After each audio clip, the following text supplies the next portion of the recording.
Hey Justin, how are you today? Hey, Craig, good afternoon. Good afternoon. Oh, do you need my video? If you want to, sure. There I am in all my glory. How's things going? Oh, just having a busy day, but a good one. Good, yeah, same here. I'm sure you and I could have a field day discussing Robinhood, but I won't send us down that rabbit hole. Did we want to talk about Robinhood or we want to talk about Bitcoin? We can do that too.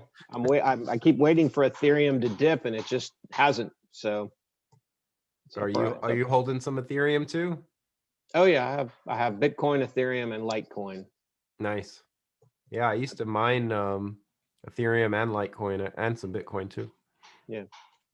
So I'm kind of waiting for it to drop a little bit before getting some more, but it's so volatile, who knows? Yeah. But Yeah. we'll see. It's interesting. Oh, I bought Airbnb. Oh, nice. Okay. That one I think will do well because once things get back to normal, this pent up urge to travel is just gonna break. And I feel Yeah, like they'll be a big beneficiary of that. And we'll see. sounds good. Cool. Well, introduce yourself so we can get started if you're Yeah, ready to go. what do you want to cover today? Just have a free flowing conversation, anything Yep. particular? I mean, the last couple months for me and my job have been very interesting, particularly with a couple of the ransomware events I've dealt with, some contract negotiations where the security stuff has come up. So we can Yeah, take it together. whatever's interesting for you. Let's just kind of talk about a Okay. little bit all of it. All right. So you just want me to start by introducing myself with my short story? Yes, sir. All right. Well, Craig, thank you for having me today. My My pleasure. name is Justin Daniels. Um, I am a technology M&A lawyer, but what I'm really passionate about is helping companies deal with cybersecurity and data protection issues in all areas of their business life cycle. I particularly am adept at helping them identify complicated business and legal issues as they try to address business and uh, legal issues that are complicated and help them come up with something that's practicable and implementable. And so I've been a shareholder at the AmLaw 60 law firm Baker Donaldson since 2012. My how fast time flies. Awesome. Well, thanks for joining the show.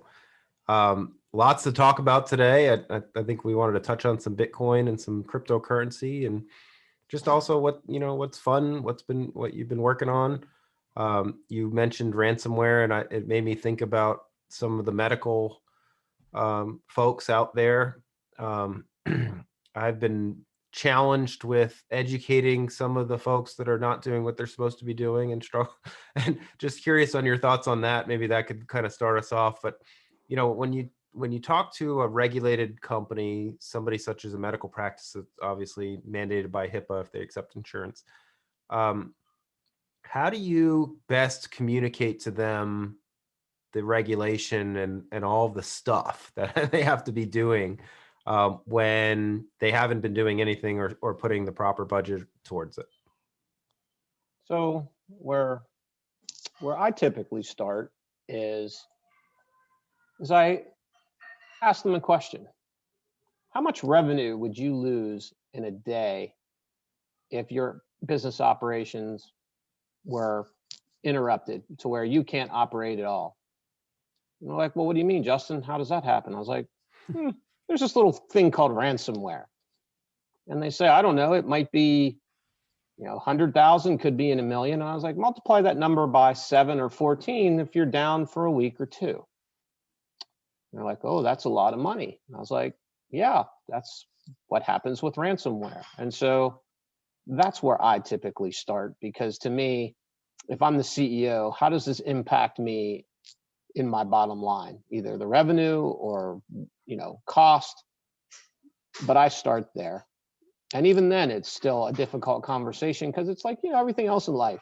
We all know that we should eat healthy, but until we have that heart attack or we have that hiccup in our health, a lot of people think, it won't happen to me. That's somebody else's problem. And it is a challenge to communicate to people that in our 21st century digital economy, we are so interconnected that if you have the Orion, technology to manage your network, and you saw how many people in the top Fortune 50 companies and the government, it becomes everybody's problem pretty darn quick.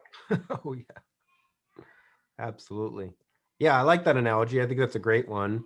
I think that medium to larger size companies seem to take that better than smaller businesses, especially smaller startups. I think they still don't think they have the mythology around it's not going to happen to me. I mean, look at Zoom. Once they had the problem and they got sued under CCPA, it's time to call in the professionals. But, privacy and security wasn't built into the DNA. And, I want to share something interesting because both you and I have an affinity for investing. That's right. And so I was reading the Motley Fool newsletter because I read it all the time, and they had an interesting paragraph. And to me, this really encapsulates the challenge.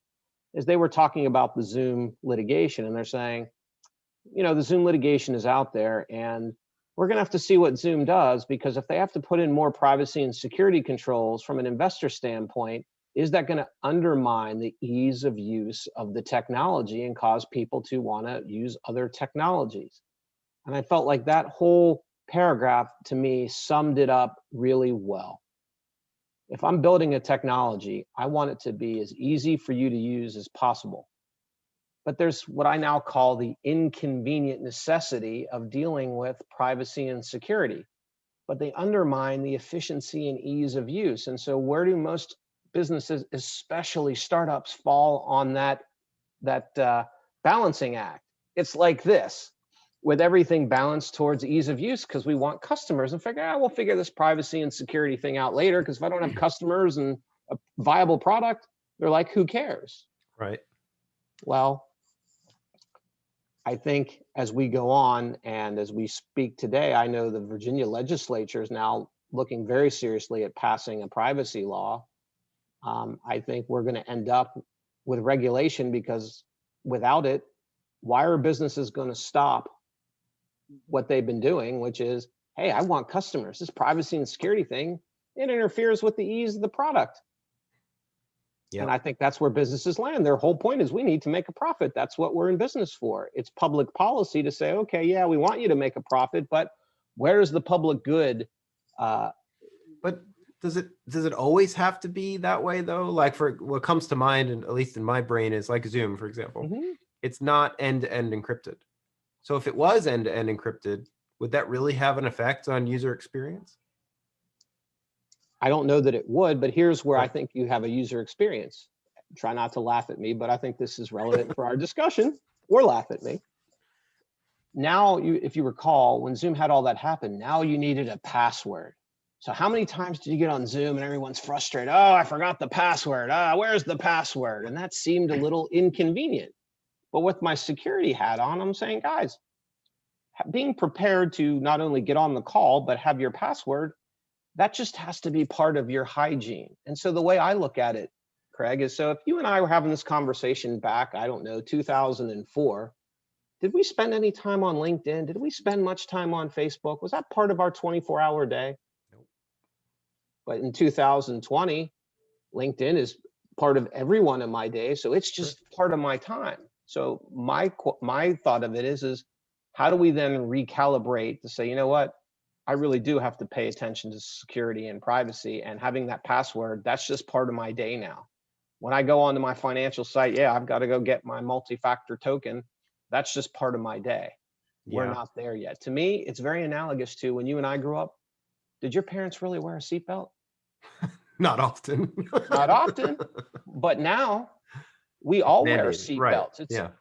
It's mandated. But what took place before it, if you recall, I think it was in the 80s, Mothers Against Drunk Driving had this great campaign that raised awareness, changed people's habits. So now my kids will never know a day. Well, of course you put on your seatbelt. That's just part of what you do. Part of your habit.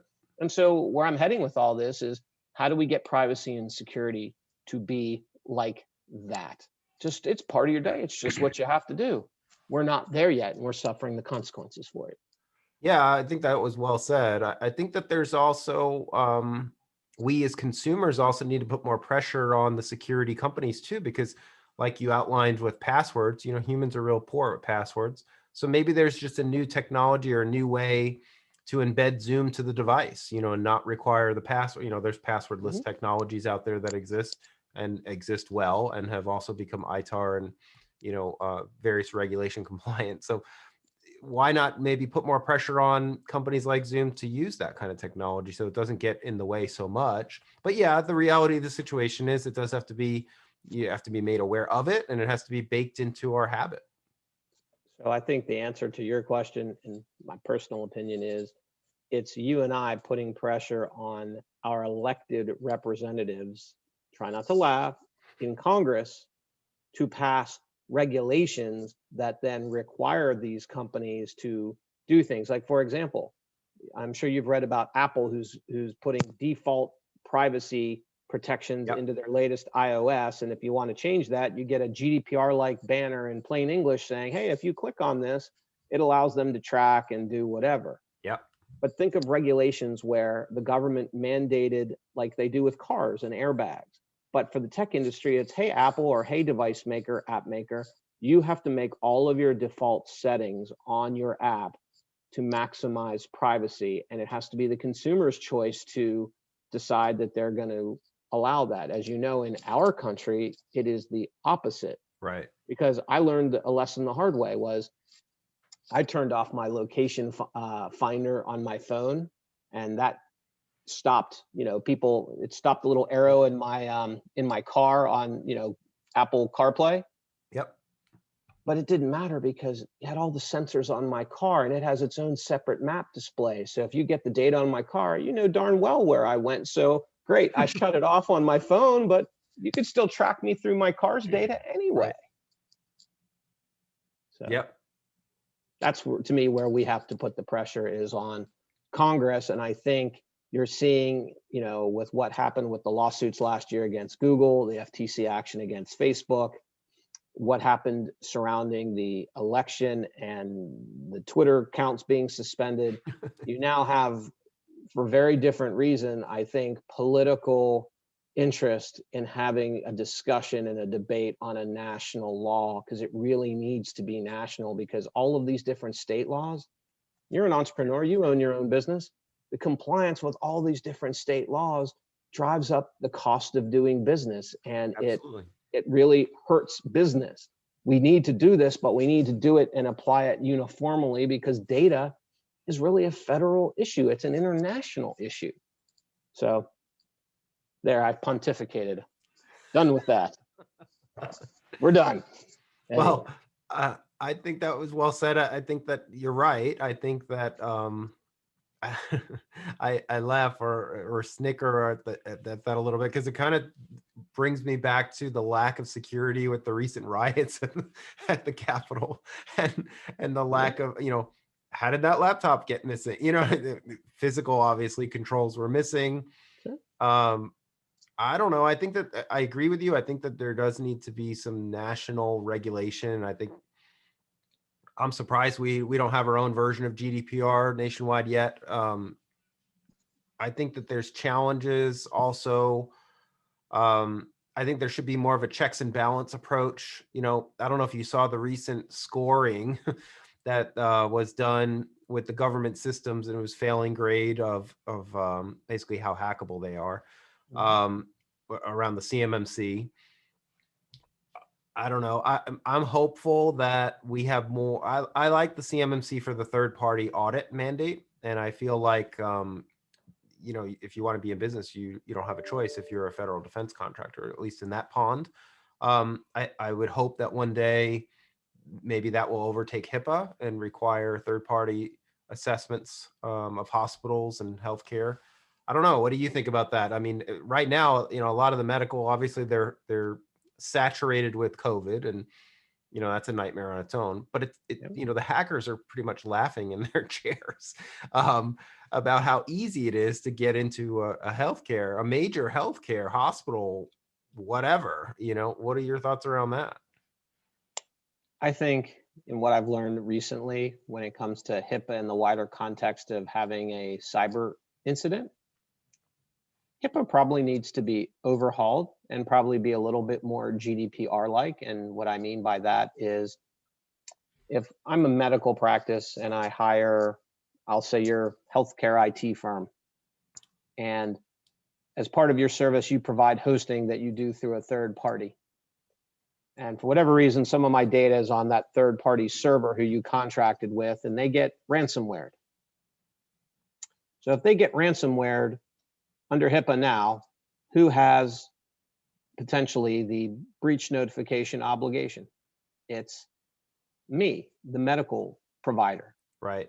And the OCR might investigate the person who got hit and me because it's my data. But it seems to me anybody who has control or custody over data probably should have some kind of reporting obligation. But Hmm. that's not the way that HIPAA works. It's not the way a business associate agreement works. So I wonder if putting the onus more on all of the businesses, how do we do that? Because here's the thing, and I think it's true. If you get hacked, are you the victim of a crime? Yes. Yeah. But how are you portrayed in the media, or how is that perceived by your customers? They think what? They don't think you're a victim. They think, what did you not do? Negligence. They think you're negligent and you need to be legally held responsible. Right. And so to me, you have a disconnect there on how can we work together if we are, when something bad happens, pointing the finger at whoever, because we all know the lawyers get to run in, particularly class action counsel. So I think in order for some of this to work, we need to kind of have a debate and say, are there certain safe harbors where if you do work together, if you do certain right things and you still get hit, maybe like tort reform, there's going to be some limitation of liability. Right. And then obviously the tort lawyers are going to go nuts because they're going to say no. But if we're going to hold people to unlimited liability, I'm not so sure that helps you, because you're going to think, I'm going to take the risk anyway. If something happens, I'm done. Right.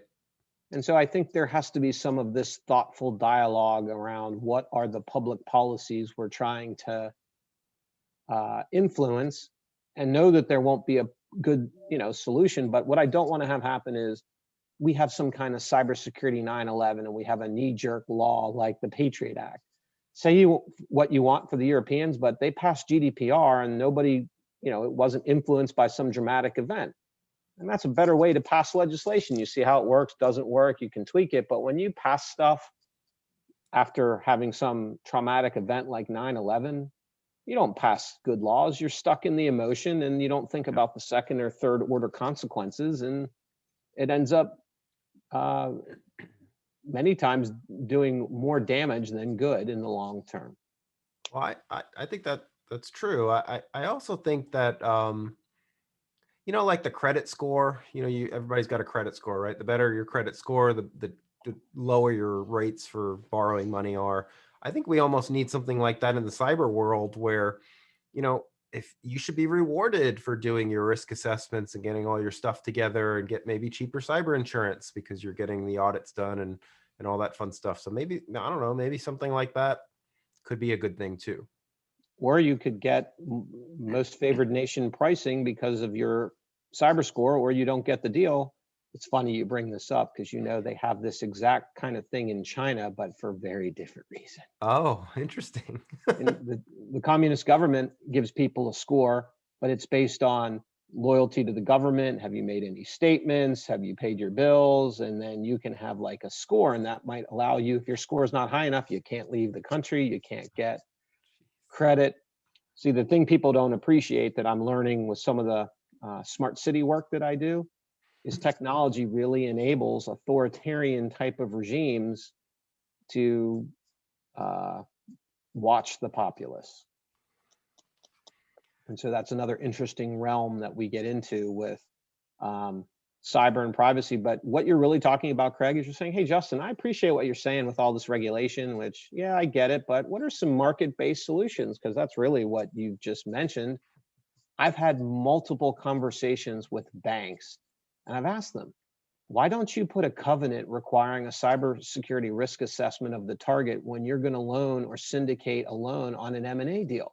That way, and I said, because if you don't do it and you have an incident and the value of the deal gets impaired and you don't get paid back, you're not getting paid back. And all you have to do is put it in the agreement and require them to do it to get the loan. And the banks have just, they listen in one ear, Yeah, out in the one- other, because I think their view is, well, Justin, if that costs $50,000 more and I make the borrower pay for that, then they're just going to go down the street to another bank. Right. But what's going to happen is one of them is going to get hit, their loan value is going to be impaired, they're going to stick it in, and then all the other banks are going to follow. It's like the first bank who charged for ATM fees, they all had an uproar, and a week later they all did the same thing. Right. But it's like, I can sit here and you can play this episode back 5 years from now when the banks do it, and it's like, well, why didn't they do this sooner? Right. And that's, to me, the challenge with the market-based solutions, because for smaller companies, as you talked about earlier in our conversation, they usually come at cyber one of two ways. Either they want to do business with a big company who has a compliance program that says, hey, here's our security addendum, you need to do all this or we have no business. Right. Or they get hacked and they are reborn if they survive it. But it's usually for them, oh, I want to do business with Home Depot, and this is the security addendum. Oh yeah, I need to call Craig and Justin now because, oh, I have to care about this because I don't meet any of these requirements. That's typically how I see the smaller companies start to care about security. It's usually not voluntarily. It's because something's happened that has an impact to the revenue of the business that gets them to say, yeah, I need to care. It's almost like when we talked about the seatbelts, they have to get into the car accident to realize, yeah, I should wear my seatbelt. But what if you don't survive the car accident or you become permanently injured? Is that a risk you want to take? Yeah. That's why I think cybersecurity is analogous to the seatbelt. It's one of my favorite analogies No, it's great to relate it to. And to your point on the, we call them VSQs or vendor security questionnaires. They're more commonplace now than ever, especially with cybersecurity insurance. And I think for a good reason. You know, those, if you want cybersecurity insurance, you're typically hit with some type of questionnaire asking about when your risk assessment was done last and what policies and procedures do you have and how do you protect your organization from ransomware and, you know, more of that fun stuff. But even on the M&A transactions that I've done, a lot of companies don't want to do the cybersecurity due diligence because they don't want it to upset the cadence of the deal getting it done. And so a lot of times they don't do it, and then they integrate the company, and then the problem metastasizes onto their network. So it becomes a $20 million problem from a $4 million acquisition, which is why when I'm on M&A deals, I'm like, you understand cyber risk for you is a liability that could far exceed the purchase price. And they're like, what do you mean by that? And then I explain, well, if you integrate their network and the intrusion hops from their network to yours, it's now become your problem. Right. And then they kind of look at me, much like the banks did. Oh, I see your point. And then they don't do anything. That's what I was just going to say. Then they don't do anything. Right. So anyway. So moving on, this is a good segue to Bitcoin now. All right. So let's talk about the Bitcoin. So cryptocurrency, you know, you brought up China before. China has been mining for a really long time. They have cheap power. What are your thoughts around that and the 51% threat? Oh, we're going to talk about the 51% attack.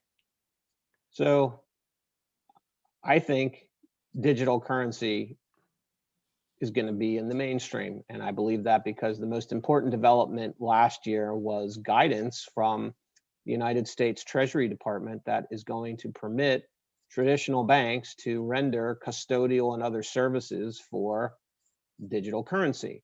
So we'll have to get the regulations and whatnot, but it essentially is the Treasury Department green lighting, you know, the Wells Fargos and PNCs of the world to provide services relating to cryptocurrency, which is huge. Yeah. I didn't realize until I was in this blockchain business that if you can't get a bank account, what that means to your ability to do business. We take it for granted, and we don't appreciate that the banks have a real influence on your ability to do business, because we all take a bank account for granted, but not in the blockchain industry, where there's very few banks who will bank you if you're a crypto company. As it pertains to the 51% attack, I have a good story for you. So I had a client who created one of the largest crypto mining facilities in the US. It's how I got started in my my education in this industry. He was very proud of, how he had a good wallet, how he stored the coin that he mined. And I said, talk to me for a moment about your miners, because as you know, and for our audience, is the whole thing about cryptocurrency mining is effectively what you've done is you've replaced the bank with a computer algorithm that miners or other people with computing power solve to verify the validity of a transaction, say between me and Craig. And the whole point is the computing power that does all this is just decentralized all around the world. So what happens is, well, when the price shot up to 20,000 and was going up, Craig, me, my brother, and everyone else wants to get into the mining business. And so what happens? All of these people get in. And so what happens is now you and I can't mine so effectively anymore. So what do? Hey, Craig, maybe if we pool our resources, we'd have a better chance of solving the algorithm and getting the reward, which is the Bitcoin. So what ends up happening is you go from a decentralized to a centralized environment. And you're like, all right, Justin, I'm not a central bank. What do you mean? You put miners into pools. And so what happens is if you were able to hack into one or two of the big pools, you'd have 51% of all the miners, and you could start making the rules. And so back to my client, I was like, so I'm curious, how do you protect your miners from, because you can switch your miners from pool to pool. Correct. And I said, what's protecting? He was like, oh, I have this simple password. I hadn't thought about that at all. And I said, well, if the threat actor can switch your miners to mine for him in his own pool, then the Bitcoin isn't ever going to hit this wallet that you have that protects it so well, because the threat actor is going to come in before it ever gets there. And there was a pregnant silence. And I love to tell the story because it's good for two reasons. One, the blockchain or the Bitcoin starts out with this assumption about the economics of decentralizing the people who verify the transactions.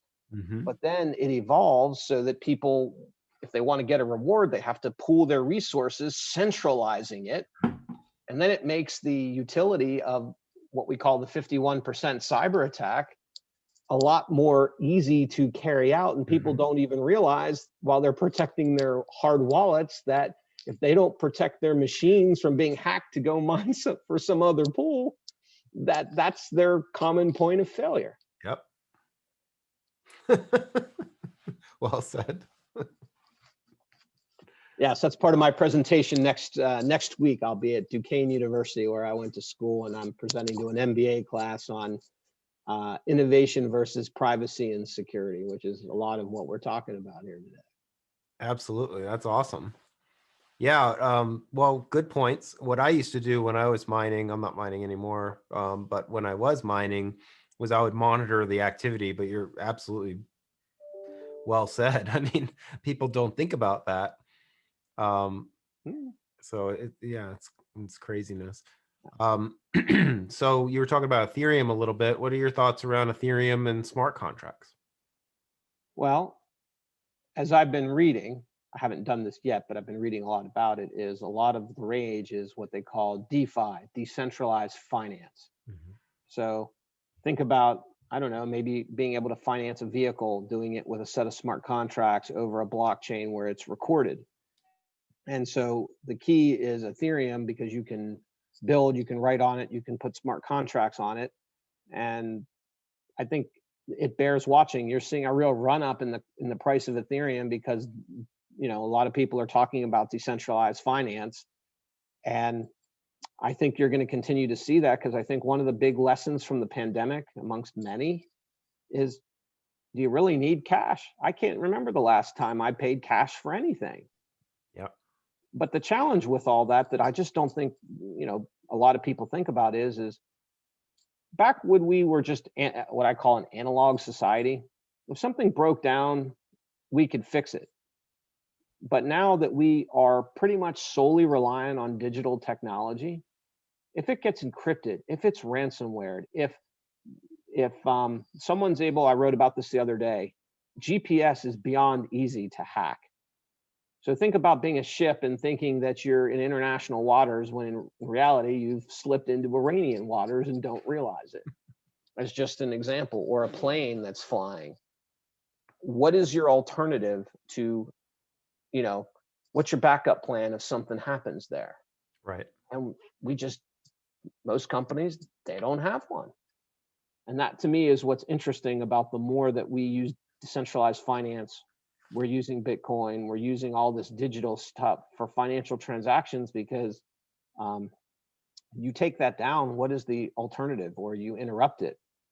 And you don't hear people talk about that too much. And I hate to say it, but we're probably going to find out how we feel about that when that actually happens, or the grid goes down for a week. Right. And so I find all of this fascinating, and that horse isn't coming back in the door. I mean, if we have a minute, I'd love to talk about a topic that's near and dear to my heart right now, which is unmanned aircraft systems, or drones, because they're coming too, and they have their whole host of issues. But my point to you is, I think we're going to have smart contracts. All this digital stuff is coming, because that horse left the barn. My biggest concern is, how can we learn from what we've seen with the consequences of social media, where we prize the business model, or let the business model, fostered the business model. And then look what we have going on, where people think that there's some cabal of a deep state, or some crazy stuff. Social media, not thinking about privacy and what we're saying, has had that direct consequence. So what can we learn from that to say, okay, we want to do this decentralized finance, but how do we go about this in a way that addresses cybersecurity and privacy, so we're more in balance? Because you can, if that's what happens with social media, what kind of mischief do you think can happen if it happens in the finance industry, which is the lifeblood and an essential component of our critical infrastructure? Do you think that the bank's role will change with crypto? Because I mean, obviously, you see how poor most humans are with security and cybersecurity, and you Mhm. see the headlines around how many people lost their Bitcoin or forgot Yep. their passwords. And, it's millions and millions of dollars as it goes higher and higher. Do you see some kind of role shift or new companies popping up around helping folks with that? Obviously, it's supposed to be decentralized, and that's the whole point of elimination of the middleman, right? But the fact of the matter is, there's probably a large percentage of the population that wants to buy cryptocurrency, but doesn't even know where to start from a cybersecurity hygiene perspective, and Mhm. may want to pay a bank or somebody to help them manage that. What are your thoughts around that? When I realized that cryptocurrency was here to stay was when I was having lunch in New York at Consensus, which is the big blockchain conference, back when we could actually sit Meet down and in have person. lunch with strangers. Yes. I didn't realize how much of a premium that was. I just took it for granted. And I was listening to somebody from Venezuela tell me the story about how they got their money out of Venezuela, because there was a lot of political uncertainty and all this stuff. And apparently they were at odds with the government because of their business interests. And the only way they could get their money out and preserve it was by doing what? Converting it into cryptocurrency and getting it out, because cryptocurrency has no jurisdiction. Hmm. What I think will be interesting to see from what you're saying, Craig, is how much will the banks impact the decentralized and anonymous nature of Bitcoin? Right. Meaning, you're now going to add this layer of regulation, and maybe some is necessary. So where are we sliding back from complete anonymity, which can be good in some instances, but not others, and bringing it back this way? Because when you get the traditional banks and regulation involved, that's part of what it's designed to do. So if this is no regulation and this is under lock and key, where are we going to go in this continuum? Because bringing them into play is bringing the regulators into play. And I think you're going to start to see that happen, because another way to look at it is someone going to provide like escrow services, but they're Right. escrowing the digital key. So you know that you have it somewhere, and then they're the ones who have the digital Fort Knox of protection. What happens if they get hacked? Right. So the question is, new like FDIC insurance equivalent. you could, or Craig may have his passwords or hard wallet written down at home in his safety, in his safe at his house. And that's what I mean. That's an analog solution. It sounds like a pretty silly solution, but in a way, if you write it down and you keep it in your safe and you're the only one with the combo, that is an analog way to protect. The challenge will be is when you change passwords and stuff, people, I have to go update my piece of paper in my safe, but that's an analog solution to a digital problem. But I'll be honest, I think if we could do just some of the simple blocking and tackling with MFA and other stuff, it just never ceases to amaze me with some of the things that companies have done. Oh, they left a port open, they acquired 3 companies, and they got these extra ports they didn't even know about. The ways that threat actors get in, as you know, is just, it's like absurd in a way. And so if we could just do better some of those things, we could probably do about 80 to 90% better just there. But when you get into the sophistication nation states, like what they did with SolarWinds, that's, you and I are talking about the high school level things to do. That's the NFL. And everything I've read is that was a very sophisticated attack, and you're going to have that stuff. Yeah, I agree. I think that we need to be more offensive too in our country because look at North Korea and China and how they're just constantly training these cyber warriors, to do these crimes like that. I don't know how much effort we're making in that, where we score, but it seems like in some aspects we're behind. And I agree with you. I think that, even if we can move the needle a little bit forward with some of the basics, like you said, MFA, hardware tokens, maybe using analog ways to better secure things. It's only going to help everybody, but it goes back to the more layers, the better. Yeah, I mean, my standard fare is defense in depth. I always like to use my analogy to the scene from Helm's Deep in Lord of the Rings. So if you remember Helm's Deep, when the orcs are showing up to take care of Aragorn and the rest of the crew, well, Helm's Deep had a deep moat. It had, a huge wall. It had, all the soldiers inside. It had that citadel at the top. Yep. And then last but not least, they had a relief army. So the orcs had to break through every single one of those defenses to win. And they broke through a lot, but not all of them. And to me, when I'm teaching, I make defense in depth for cybersecurity the same thing with MFA, network segmentation, least privilege. All those things all are your defensive in depth, so that you can help, figure out what you need to protect it, detect it, and then respond to it. So to me, it's the cyber equivalent of the Battle of Helm's Deep. No, that's awesome. That's a great analogy. So what do you think about going back to Bitcoin and current pricing? More regulation? Do you think it's, some of the spectators are saying 100,000 this year, 400,000, the numbers are all over the map. Do you think that regulation is going to dampen the price, or what are your thoughts around all that? I think what will happen is, because Wall Street is always looking for new ways to make money in ways that the Main Street, or the dumb money as they like to call it, GameStop doesn't. Oh, we could talk about that too.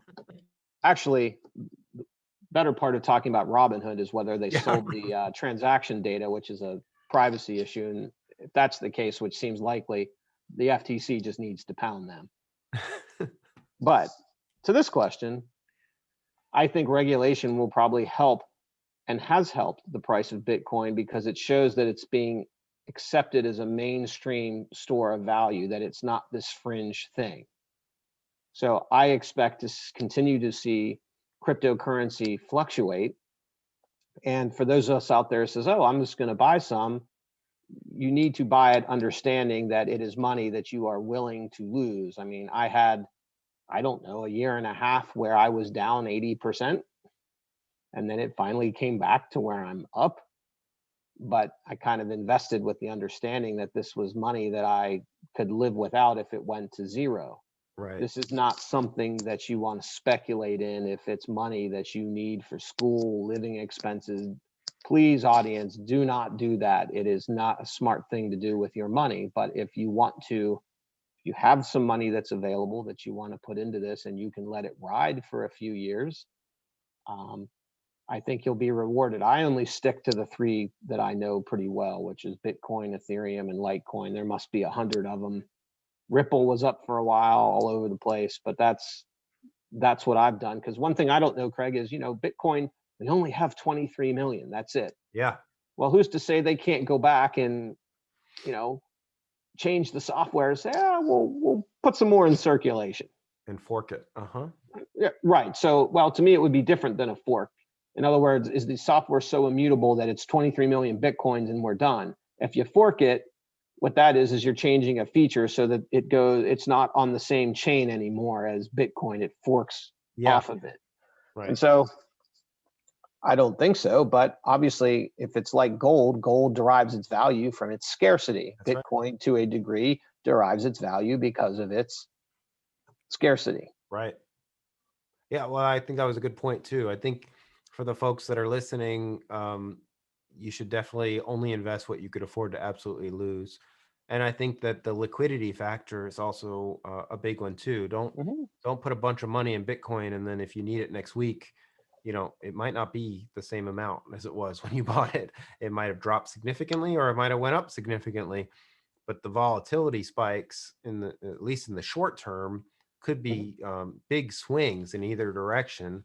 So if you need it to be for, kind of flat, Bitcoin in the short term is probably not the best place to put it. But longer term, I do agree. I think that longer term, maybe for your kids' college or something like that, 5 years or whatever, you consider longer term, it could be a good thing.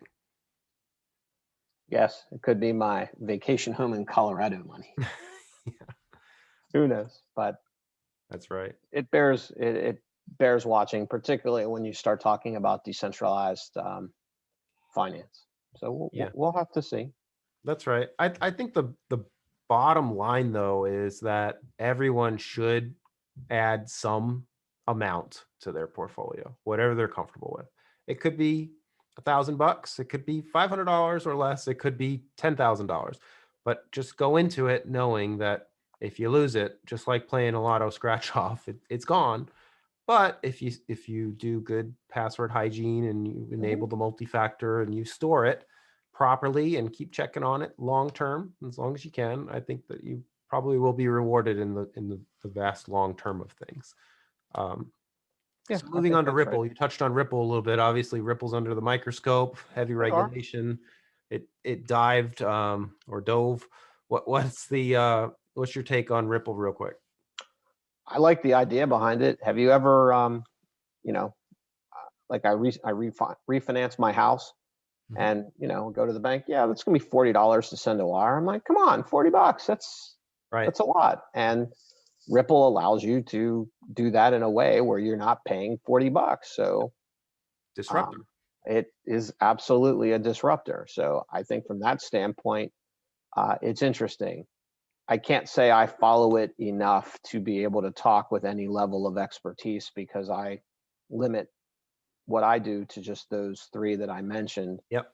And, I have some other interests, which I think the last one we can touch on is I spent my last 4 months I got my FAA certified commercial drone pilot's license. Yeah, talk to us about that.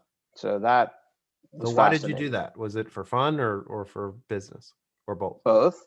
So my wife, Jody, who you've met, I've always been fascinated with aviation and wanted to fly, but I have a wife and 2 children. And my wife's like, yeah, no, I don't think I want you flying Cessnas or whatnot.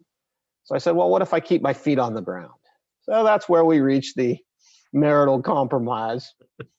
And I met someone on LinkedIn and took a class where, we do just what you and I are doing. And I did it because, one, I thought it would be fun and I've enjoyed it. But the other part is the use of drones is going to explode in this country. There's so many uses for it. Whatever happened with Amazon? Amazon was really pushing drone Yeah. delivery. Then what happened with that?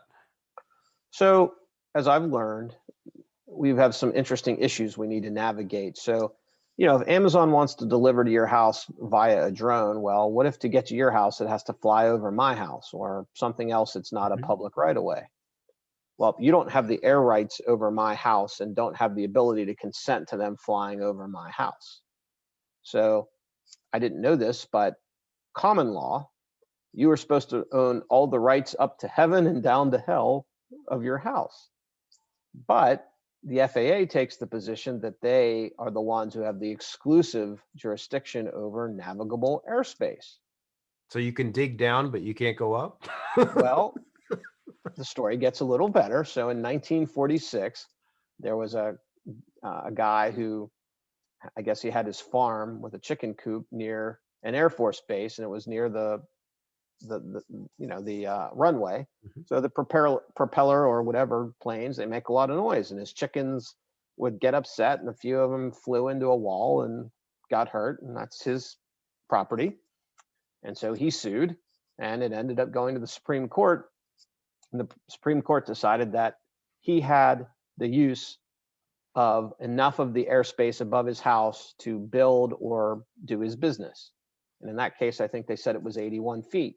So now it sets up the issue of, if you're going to have drones fly, how do you resolve who regulates that airspace above people's houses?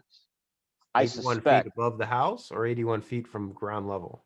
81 feet from ground level in this case. And so the issue becomes, how high do you want to be able to fly drones and who regulates it? I expect if this goes up to the Supreme Court, they're not going to ruin this industry over that. They're going to say, you can navigate up to, I don't know, or you can build up to whatever, however many space. Because remember, there's zoning requirements. And then above that, that's where you can fly drones. But the reason I find all this so fascinating is I'm about to embark on a project for a client where we're going to deploy a pilot drone program. Is, Craig, tell me how you would feel. And if you remember, back in the 1960s, you could put cameras on U-2 spy planes that from 100,000 feet, they could get a license plate or see the top of a Russian missile when they were flying over. And that was the 60s. Yeah. So only you can imagine what the NSA has. Right. What do you think about cameras today that you can put on a drone, the commercially grade ones, where I could stand maybe a quarter of a mile from your house with the drone up in the air, and I can video your backyard where you and your family are out there playing, and I can get amazing quality video? How do you feel about that? Violated. Yes. That's how I feel. That would be one word. I'm sure you and I could come up with a lot more colorful metaphors for that. And so the question becomes, and I'm going to use drones as an example because this is my big mantra, is you can have a drone come out. I've seen this. You can have a drone come out of a fire truck with a huge hosel on it, and the firefighter, instead of going up the ladder and getting right near the fire, he deploys the drone and puts the retardant right where it needs to go to help put out the fire.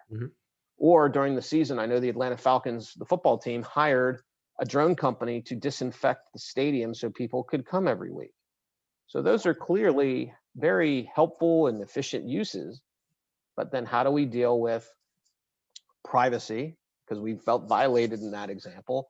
Or security, because hacking a lot of these drones, it depends on Wi-Fi, the connection between it could be your phone or the controller and the drone, and having flyaways where the drone just flies wherever. And these things are very hard to pick up on radar. They're very small. So again, back to my mantra of is I want to be involved here. How can I help deploy this in a way that is beneficial to the community, but has the right balance between the benefit and managing privacy and security. That's So cool. On another topic, I have a drone actually project that I worked on for my certification from MIT that we could talk about on another podcast. we'll have to do that because this is just a recent development. So I was very proud to pass. My kids baked me a little cake. That's awesome. So I was, Was it it was hard? exciting. I wouldn't say it was difficult. You certainly had to study. And one of the things I learned was the FAA does a pretty good job of ensuring that we have safe Safety. airways. I mean, obviously there have been plane crashes, but statistically, air travel is the safest. And after learning all that the FAA does, they take it very seriously. And just learning a lot about how weather and other factors impact the performance of aircraft and what you have to be aware of. It was no joke, but I learned a lot, and it was easy because I was doing it for fun. Yeah, it was As fun. we get older and you do stuff because you want to learn, it's not really, I mean, it is studying, but you're enjoying it as opposed to some of the classes we took that, I'd rather be stuck out in a blizzard than to sit and take that class. So now I've flown like non-commercial. I don't have my drone pilot license. It's kind of like a nice to have or wish list item one day for me. But I'm assuming that commercial drone that you had to probably fly for the test. I'm assuming there was a written and a flying portion. it's just a written test. Oh wow. Okay. So I still have some work to do to get my flying chops. I mean, I've learned I can fly, but flying over water, flying at fairly high altitude, because you can only fly 400 feet above ground, but you can fly 400 feet above ground around a building. So let's say the building's 800 feet high. I can fly up to 1,200 feet because it's above that building. And again, if you get up that high in these crafts and you don't understand how weather works with the wind and whatnot. And some of those are big and heavy, like those commercial. I mean, if that thing falls out of the sky 1,500 feet up. Oh yeah, you can hurt somebody. Yeah, and then you have to get approvals if you want to fly in certain classes of airspace, and then if you want to fly over people, you have to have waivers for that. So it's no joke. It's just, you're supposed to register your drone. Well, if someone wants to do something bad, they just won't register their drone. So one of the things that's coming out is there's all drones are going to be required to emit a signal so that everyone in the airspace knows where the drones are. And so there's been a lot of debate about it because people are like, that's an invasion of my privacy. So the way the FAA is working it is so that it will emit a signal so you know where the drone is and the controller, but you won't know the controller is Craig. Anonymized. And then it's a database that will not be made public. But that way, when you're flying, you'll know, oh, there's a drone craft, there's a controller here and there, because there's like over, I think, 200,000 registered drones, and the number's only increasing. Right. And I don't want to scare people. We won't talk about the military implications, but suffice to say, picking up a drone on radar is tough. They're small. Yeah. And they fly pretty fast. So I have my trainer one, and then one of my gifts to myself for passing was I got a DJI like commercial grade model. Nice. So I haven't flown it yet, but anyway. So that's why I did the drones and talk about it, because I really want to help do something where we really find a better balance between the benefit of the technology and privacy and security, because I think it's clear to me, social media, we got it wrong, and we're suffering some significant consequences as a result of it. Oh, agreed. Yeah, I try to not use social. The only thing I use is LinkedIn. But well, this has been awesome. Well, let's talk just a little bit about Robinhood, if you don't mind. Yeah, sure. So my best friend wants to talk to me about it, so I sent him some articles to arm him, but I'm happy to talk about it. Yeah, let's talk about that, and maybe the how it kind of played a factor potentially in the GameStop issue, and just the impact of retail investors and how things are different now. Okay. So I think the story of Robinhood in a nutshell was a bunch of hedge funds, the elite of Wall Street, made a bet that GameStop, because they're heavily reliant on their retail locations, was going to continue to sink and their stock price would go down. So they basically made a bet in the market that the stock would go down, and that's how they would make money. Shorting. So apparently, yeah, shorting. The Big Short. That was a Big great Short. book. Short Good squeeze. movie too. Yeah. So as I understand it, there was a group on Reddit that, you know, they all love gaming and they're passionate Wall about Street it. bets. Uh-huh. Wall Street bets. Thank you. And so they got wind of this and said, you know what? Let's stick it to them. And we're just going to go on Robinhood and other, you know, I guess you can go to Charles Schwab and Fidelity, pick your flavor. And, you know, we're going to buy shares, because when you buy shares, what happens? The price goes up and the people on the other side of the trade take a bath because Because they were betting the short it, that it was going to go down. People bought the share. Mass droves of retail investors bought shares and kept driving the price up in reverse of what they were betting the Wall Street. Right. So what I found delicious about it is here are these people, these hedge funds complaining about other people engaging in the exact same tactics. So once it was on the hedge fund, they were crying poverty, but when they were doing it to other people, that was just the way of the world. Right. And so I felt like that was, yeah, they were getting their comeuppance. But let's talk about Robinhood a little bit. I laugh because, you know, Robinhood, he steals from the rich to give to the poor. So that was the idea behind this site, because basically you could go there, not open a big account, no trading costs. And that, to me, as soon as I heard that, I was thinking, so how do they make their money? Yes, let's talk about that. This is why I wrote a post the other day where I stood it on its head. So how do they make their money? So let's talk a little bit about what hyper trading is. So Michael Lewis, if you've read any of his books, he's a phenomenal author, the Blind Side, other ones. So he wrote a book. So after the crash in 2008, Wall Street's looking for its next gig. And what they did is they found what's called hyper trading, where they use very fast computer connections and networks to make trades faster than regular traders like you and me. And so they basically apply an algorithm, AI in a manner of speaking. So what do you need for AI to work? Well, you need a lot of trade volume to predict what people are going to trade. Data. Lots of data. And so a lot of these big Wall Street firms invested and created this Robinhood, because what is Robinhood getting when Craig and Justin and the rest of Beat Wall Street put their trades? They're getting data.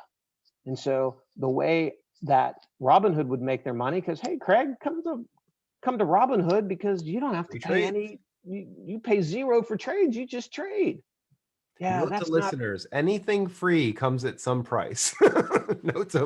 Well, anything free technology-wise means you're the product. You're not the customer. You're the product. And in this case, they would take and sell that data and get paid for the sale of that data by the big Wall Street firms. So I look at it as the way Robinhood makes money is they actually take the data from the main street and they give it to Wall Street, the exact opposite of what the idea of Robinhood is. So they're like software companies now, or is it a AI-based software now that kind of gives them the edge based on all this data? Basically what happens is they can execute trades so fast that I think they're able to predict what you and I are going to buy, and they get in front of us and they buy a position. So they get in lower and then we all buy and the price goes up. But because they got in first, they got in at a lower price because they were able to predict what people were going to do, because they got all of this data and they put AI on it. And so that's why, if that is indeed the case, which it sounds like it is, the FTC just needs to take them to the woodshed, because who are the people who built Robinhood? Wall Street, because they wanted to get data. Wow. So that's, to me, when you, it's funny because the story when it first came out was one way, but then when you dug into it, you started to see Robinhood isn't taking from the rich and giving to the poor. He's a conduit to get data from the poor so the rich can continue to become more rich. Pretty much. Wow. Well, this has been awesome. I mean, I could talk to you for hours on this stuff, and I'm sure you have to do other things too. But yeah, thank you so much. I mean, we went down a lot of rabbit holes, but I think they were good ones. Yeah, splice up as you need to. We covered a lot of ground, so you can wind me up and I'll talk about this stuff. I'm passionate about it, so it makes for usually more often than not, it's a good day at work because I'm enjoying what I'm doing. That's right. Yeah, yeah, absolutely. Yeah, I don't think actually I'm gonna cut it up. I think I'm just gonna give it raw footage because I think it was good stuff. Honestly, I think that we went on some good rants and topics and touched on some good things. And I definitely would like to have you back and talk more. Um, there's always something interesting and fun happening, especially nowadays. So Yep, yeah, I think like you agree. said, keep it fun so it doesn't feel like work. That is a key. That's what I'm trying to teach my kids. Well, thank you again. Okay. Well, Appreciate thanks it. for your time. Absolutely.